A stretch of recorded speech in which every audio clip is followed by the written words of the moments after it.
వాలంటీర్లపై కుట్రలు చేసింది చంద్రబాబే అంటున్నారు వాలంటీర్లు. చంద్రబాబు 10,000 ఇస్తామంటే తాము నమ్మే పరిస్థితుల్లో లేమని చెప్తున్నారు. మళ్లీ సీఎం జగనే అధికారంలోకి వస్తారని ధీమా వ్యక్తం చేస్తున్నారు. మరింత సమాచారం మా ప్రతినిధి రవీందర్ అందిస్తారు. జరిగిన హత్యాయత్నం తర్వాత వైఎస్ జగన్ మొక్కవని ధైర్యంతో అలాగే బస్సు యాత్ర కొనసాగిస్తున్నారు. పశ్చిమ గోదావరి జిల్లాలో 16వ రోజు జరగబోతున్నటువంటి బస్సు యాత్రకు సంబంధించి ప్రస్తుతం మనం గణపవరం అనే గ్రామంలో ఉన్నాం. ఇక్కడ పెద్ద సంఖ్యలో జనం తరలి వచ్చారు. ఒకసారి మనం విజువల్లో చూడవచ్చు. జగన్ రావటం కాస్త ఆలస్యమైనప్పుడు కూడా వీరంతా అదే ధైర్యంతో వేచి చూస్తూ ఉన్నారు. ఒకవైపు ఒక్కపోత వడగాళ్ళు వీస్తున్నప్పుడు కూడా వీరంతా చూస్తున్నారు. ఇక్కడ కొంతమంది వాలంటీర్లతో పాటు మహిళలు కూడా ఉన్నారు. వారితో మాట్లాడే ప్రయత్నం చేద్దాం. అమ్మ, చూస్తున్నారు వాలంటీర్లకు సంబంధించి చంద్రబాబు పవన్ కళ్యాణ్ గతంలో చేసిన వ్యాఖ్యలు చూస్తారు. అదే చంద్రబాబు ఇప్పుడు ₹1,00,000 వరకు మీరు సంపాదించుకున్నట్టు చేస్తానని చెప్తున్నారు. నిజంగా నమ్మే పరిస్థితి కనిపిస్తుందా? మేము ఎవరి మాటలు నమ్మండి. మేము జగన్ చూడడానికి కాదు, మేము ఆయన చేసిన మంచి పనులు మేము ప్రజలకి అర్థమయ్యేలా చెప్పేలాగా మేము రాజీనామా చేసామండి. మేము 24 మంది రాజీనామా చేసామండి ఆదివారం నుంచి. ఇంకా మళ్ళీ జగనన్న వస్తాడండి. మేము జగనన్న అక్కడ మెజారిటీతో మేము నెగ్గించుకుంటామండి ప్రజలు. కానీ చంద్రబాబు అధికారంలోకి వచ్చిన తర్వాత మీకు ₹10,000 జీతం ఇస్తా అన్నాడు. ₹1,00,000 సంపాదించుకునే విధంగా కూడా చేస్తానన్నాడు. నమ్మే పరిస్థితి? అవేం మేమేం నమ్మమండి. మా జగనన్న ఉండగా మేమేం నమ్మమండి. మా జగనన్న ఇచ్చిన మాకు చాలండి. అమ్మ, మీరు ఈ సేవా కార్యక్రమాలు చాలా చేశారు కదా, సేవ చేస్తున్నప్పుడు ప్రజల నుంచి ఎలాంటి రెస్పాన్స్ కనిపిస్తుంది? అట్లాగే పవన్ కళ్యాణ్ కానీ చంద్రబాబు అనేక దోషణలు చేశారు మీ గురించి కూడా. అలాంటప్పుడు ఏ విధంగా మీరు స్పందించారు? ఏ విధంగా ఫీల్ అయ్యారు?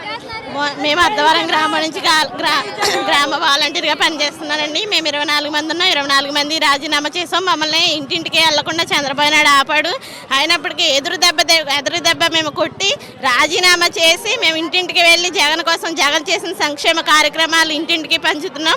అలాగే మళ్ళీ అధిక మెజార్టీతో జగనే రావాలని కోరుకుంటున్నాం. మొన్న మేము ఇవ్వనందున ఇంటింటికి అవ్వాతాతలు ఎంత ఇబ్బంది పడ్డారో అందరూ చూశారు. వికలాంగులు ఇంటికి వెళ్ళి అందరికీ అందించేవాళ్ళం.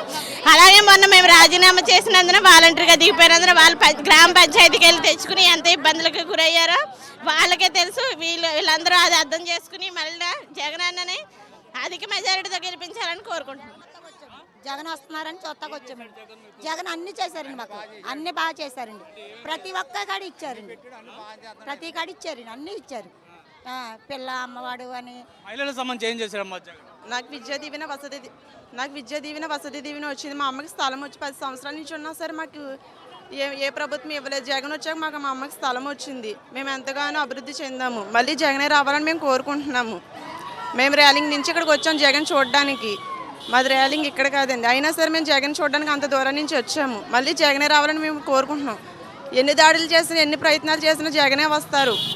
ప్రతిపక్షాలు ఎన్ని చేసినా, ఎన్ని దెబ్బలు కొట్టినా ఎన్ని చూసుకుంటారు, జగనే మళ్ళీ వస్తారు, రావాలని మేము కోరుకుంటున్నాం. కానీ జగన్ ఒక్కడే సింగిల్ గా పోటీ చేస్తున్నాడు, అవతల 3 పార్టీలు పోటీ చేస్తున్నాయి. ఎంతమంది వచ్చినా సరే జగనే వస్తారు. 10 మంది వచ్చినా సరే అటు కలిసినా సరే జగన్ మాత్రం సీఎం అవుతారు. అనేక అభివృద్ధి సంక్షేమ కార్యక్రమాలు చేశారు కాబట్టి ఆయనకు కృతజ్ఞతలు తెలియజేస్తూ మేమున్నాం. ఆయన మీద ఎన్ని హత్యాయత్నాలు చేసినప్పుడు కూడా ఏమీ జరగదు, ఖచ్చితంగా మేమంతా ఆయన కాపాడుకొని మళ్ళీ ముఖ్యమంత్రిని చేసి తీరుతామని గణపవరం వాసులు చెప్తున్న పరిస్థితి కనిపిస్తున్నాయి. కెమెరా పర్సన్ సాయితో రవీంద్ర రెడ్డి, సాక్షి టీవీ, గణపవరం.